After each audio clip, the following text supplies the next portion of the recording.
Assalamualaikum warahmatullahi wabarakatuh. Perkenalkan, nama saya Riri Amanda Pratiwi. Saya merupakan peserta Latsar CPNS Kementerian Pendidikan RI. Pada video kali ini, saya akan menjelaskan mengenai learning journal saya terkait agenda 2, nilai-nilai dasar CPNS. Di hari pertama ini, saya belajar dengan dua metode, yaitu synchronize dan asynchronous. Nilai dasar CPNS ini pertama-tama dikembangkan dengan memahami dulu nih fungsi dari CPNS. Terdapat 3 fungsi seorang CPNS, menekan kebijakan. Jadi setiap kebijakan itu akan berubah nih tergantung siapa yang memimpin dan siapa yang membuat program. Kemudian kedua, melayani masyarakat. Jadi kita harus bekerja sesuai dengan porsi kita di instansi dan jabatan yang sudah kita pilih di formasi CPNS.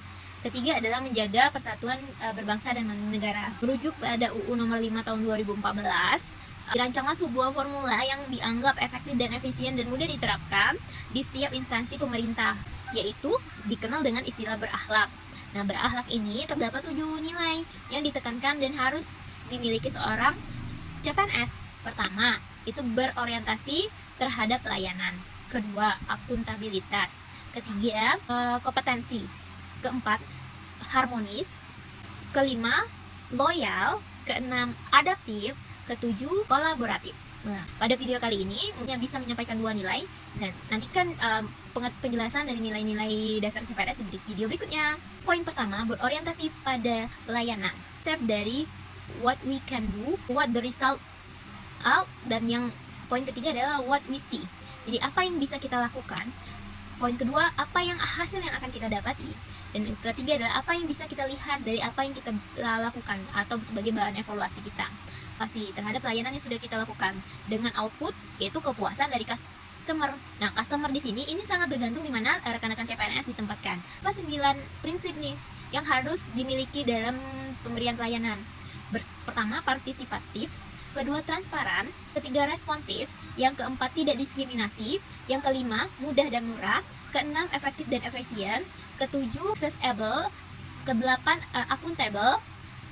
Dan yang 9 adalah berkeadilan. Memahami apa poin dari konsep berorientasi pada pelayanan, diharapkan kita sebagai CPNS sudah tertanam nih dalam lubuk hati kita bahwa saya memberikan jiwa dan raga saya untuk mengoptimalkan dan memberikan kontribusi terhadap negara.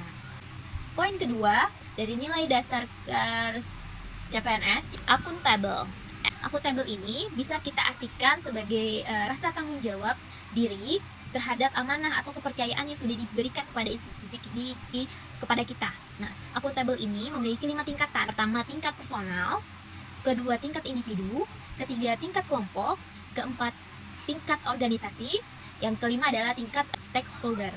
Tingkatan memiliki tanggung jawab dan beban kerja yang berbeda-beda, sehingga kita harus bertanggung jawab terhadap porsi-porsian yang mungkin akan diberikan kepada kita.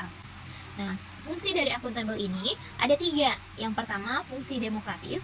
Yang kedua, 2 fungsi konstitusi, yaitu dalam aspek tidak gratifikasi, tidak menyalahgunakan jabatan selama kita menjabat di posisi itu. Jadi, fungsi ketiga, fungsi belajar. Kita harus bisa efektif dan efisien dalam melakukan tugas-tugas yang sudah diberikan. Dari akuntabel ini, paling sederhananya, misal mungkin di kantor rekan-rekan CPNS itu ada printer. Nah, printer itu boleh digunakan hanya untuk kepentingan institusi, jangan digunakan untuk kepentingan pribadi. Mungkin itu saja 2 poin dari nilai dasar CPNS. Semoga bermanfaat. See you next video.